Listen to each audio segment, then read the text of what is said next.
Here's something I wasn't expecting: to have a video inspired by none other than Clarence Bakery that I'm getting ready to throw away. So how exactly is cheese Danish that was discounted and about to go into the trash so thought-provoking? Every other Saturday, my dad and I go shopping together, and it's been a ritual for quite some time now. This last time we went shopping, which was about a week and a half ago at this point, we noticed that there were Clarence Bakeries on that cart that were, like, I don't know, getting ready to hit the sell-by date. So my dad actually noticed that it was assorted different Danishes. So there was like raspberry, apple, and cheese Danish. So we were like, obviously. So he got one, I got one. We kind of enabled each other into getting a pack each. And I don't know why I've done this so much in my life. I remember doing this as a kid. I was always the person who saved the best thing for last. And I don't entirely know where that mentality came from, but I notice I still do that often in adulthood. And this was something that, I know it's silly, cheese Danish, it kind of reminded me I almost need to break that habit and go ahead and take the flavor that I enjoy the most, which would have been the cheese Danish.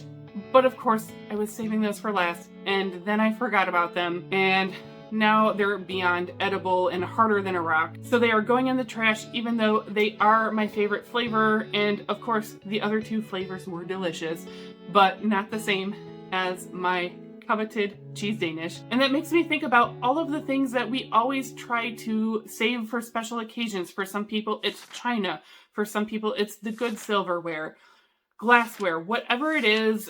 There's always a reason to save something, to try to not use it up or risk ruining it. And I think it's important to break that mentality and start really using the things as they are intended to be used. And no matter what it is, eventually it will degrade.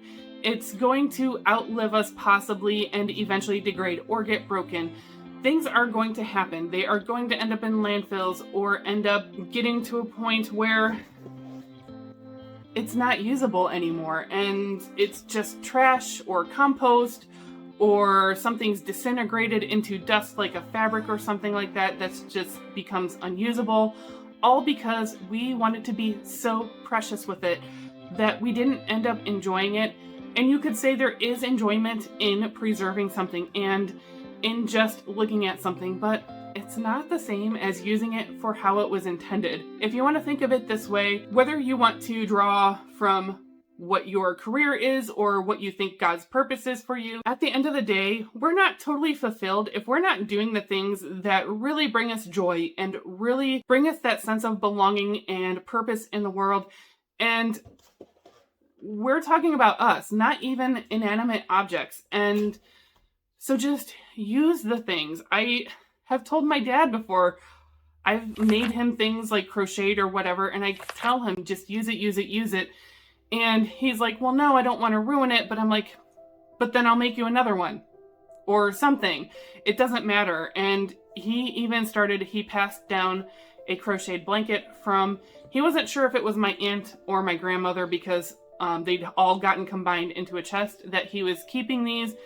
And I don't know who made which blanket, and I only selected the one that I felt went most with my decor, or at least other things in my home, and left the rest behind. And he's like, you don't want more? And I'm like, I mean, I kind of don't remember them making these. So to me, they're not like shining memories, but it would be nice to have them.